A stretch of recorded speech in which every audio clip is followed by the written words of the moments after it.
How do you get the best learning from religious artefacts? This Year 5 class combined their thinking skills and problem solving to apply their understanding of Christian community.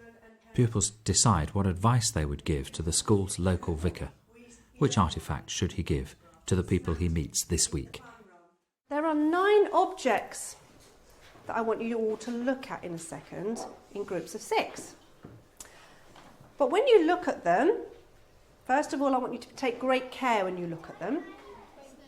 And you're going to decide, first of all, the value, the financial value of each object. You will have some post-its that Mrs. Robertson is going to give you, and you have 9 objects. I want you to order from cheapest to most expensive. I want you to discuss, and I want you to think and come to a consensus, a decision amongst the group of you.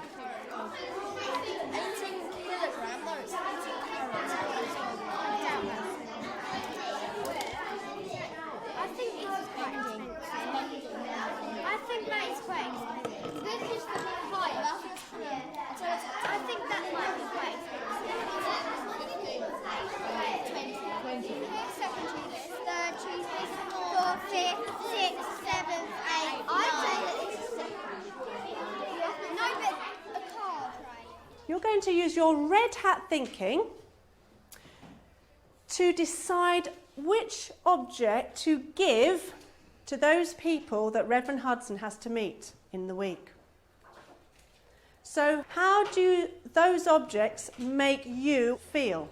What would he give or take with him to the assembly at the infants? What object would be of an emotional value to the parents of baby Joe, or something that you could give for baby Joe? What would you give to Kerry and John as they embark on their wedded lives together? What would you give to Mrs. Jones, who's just lost her husband? And what would you take with you to Messy Church? So you're going to suggest to Reverend Hudson what object he could give to each of these people, and why. Why might it be of emotional, remember it's red hat, emotional value to these people?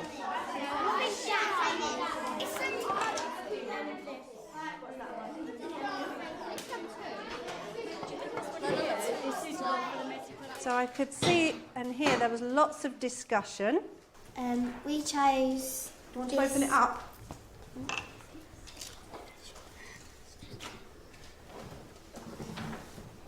Step back a little bit, Amelia. That's it, then you can see. Okay. No. What's it a picture of, April? It's a picture of Mary and Jesus. Mary and Jesus, okay. So why do you think Reverend Hudson would take that to the infant assembly? Because what would he talk about? Visual. And then he could just say, this is Mary and Jesus, or he could say, who do you think this is? And that.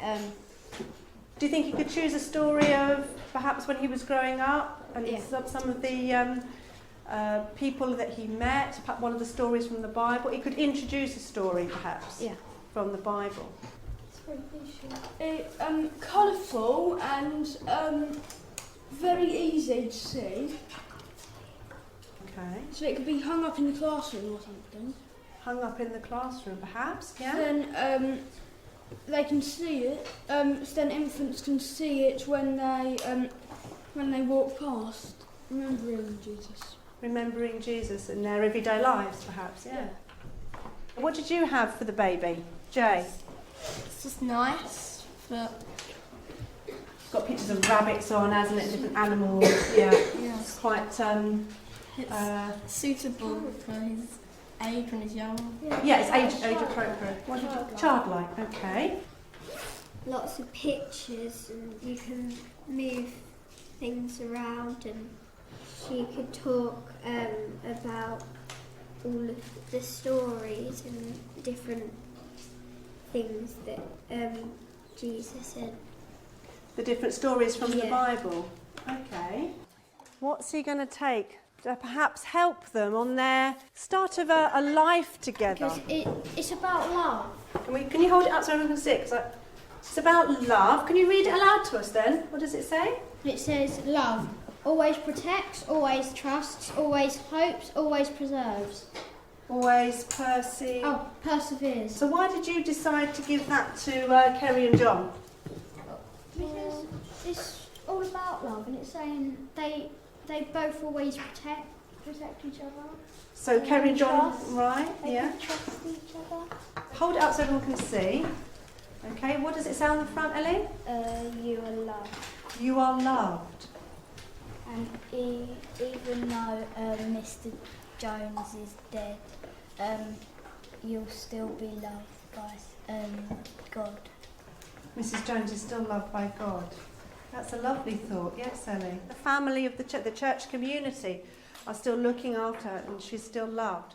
Right, are you listening, guys?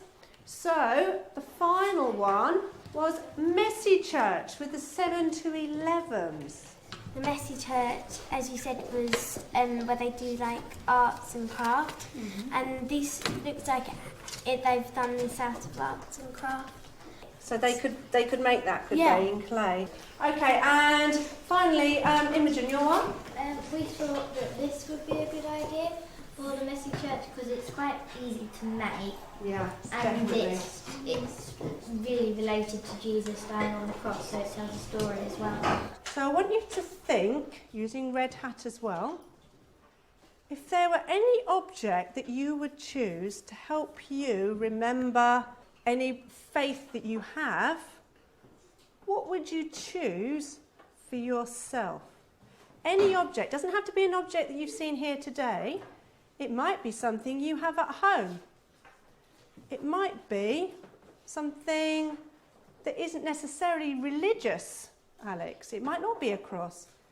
It might be a letter. It might be anything at all that helps you feel and think about a faith that you have or a confidence that you have in God. So have a think, and then if you want to share, you can put your hand up after a couple of minutes. So have a think, close your eyes for a minute if that helps you. Okay, open your eyes. For me, it would be a leaf because it like turning over a new leaf, like starting your life, like having a fresh start because Jesus did that for us. So I thought of that as What a mine. lovely idea. And in my room, I've got this necklace when I was christened, and it's really special to me because it's when I was younger I wore it, so it's got a little cross on it. So that's something your godparents gave you. The final activity of explaining symbolic objects that children value themselves flows naturally from the work on Christian artefacts, and this provokes some thoughtful responses. Good RE often links factual and personal work to promote spiritual development.